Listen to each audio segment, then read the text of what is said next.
Assalamualaikum warahmatullahi wabarakatuh. Perkenalkan, saya Aulia Melinda dengan NPM 231103134.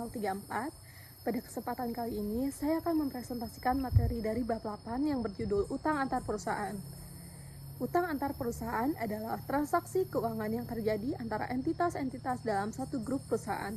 Transaksi ini dapat berupa peminjaman dana, pembelian obligasi, ataupun bentuk utang lainnya. Dalam praktiknya, terdapat dua jenis yang umum yang terjadi, yaitu transfer langsung dan transfer tidak langsung.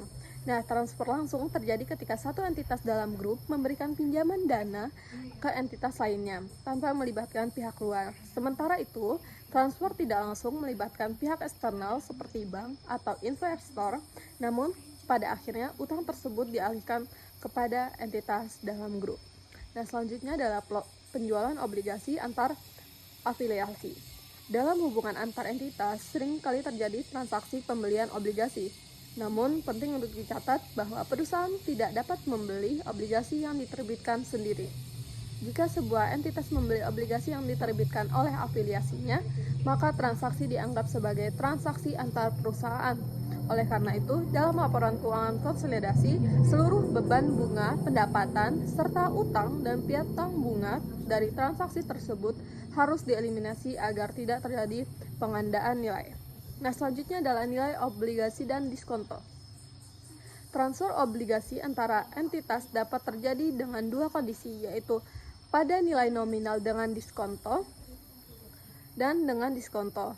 Jika obligasi ditransfer pada nilai nominal, maka tidak ada terjadi keuntungan atau kerugian yang timbul. Namun, jika transfer dengan diskonto, misalkan karena suku bunga obligasi lebih rendah dari suku bunga pasar, maka ada potensi keuntungan yang akan dicatat oleh entitas pembeli.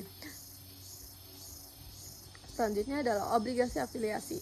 Nah, jika obligasi berpindah dari pihak luar ke entitas dalam grup, misalnya anak perusahaan membeli obligasi yang awalnya diterbitkan oleh induk, maka hal ini akan menciptakan obligasi antar afiliasi.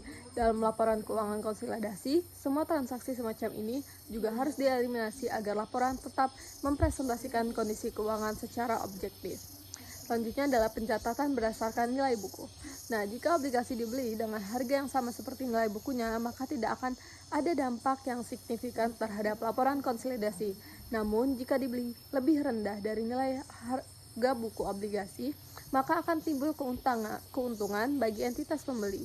Nah, keuntungan ini tidak boleh ditampilkan dalam laporan konsolidasi karena hanya bersifat internal antar entitas. Nah, selanjutnya adalah pendekatan konsolidasi. Nah, dalam proses eliminasi keuntungan dari transaksi obligasi antar perusahaan, terdapat 4 pendekatan yang bisa digunakan, yaitu yang pertama adalah pendekatan dari sisi afiliasi, penerbit obligasi, yang kedua ada dari sisi afiliasi pembeli, yang ketiga ada perspektif induk perusahaan, dan yang keempat adalah jika penerbit dan pembeli merupakan entitas yang berbeda, yang tidak sepenuhnya dikendalikan oleh induk, maka pendekatan lebih kompleks dan disesuaikan dengan berdasarkan tingkat pengendalian.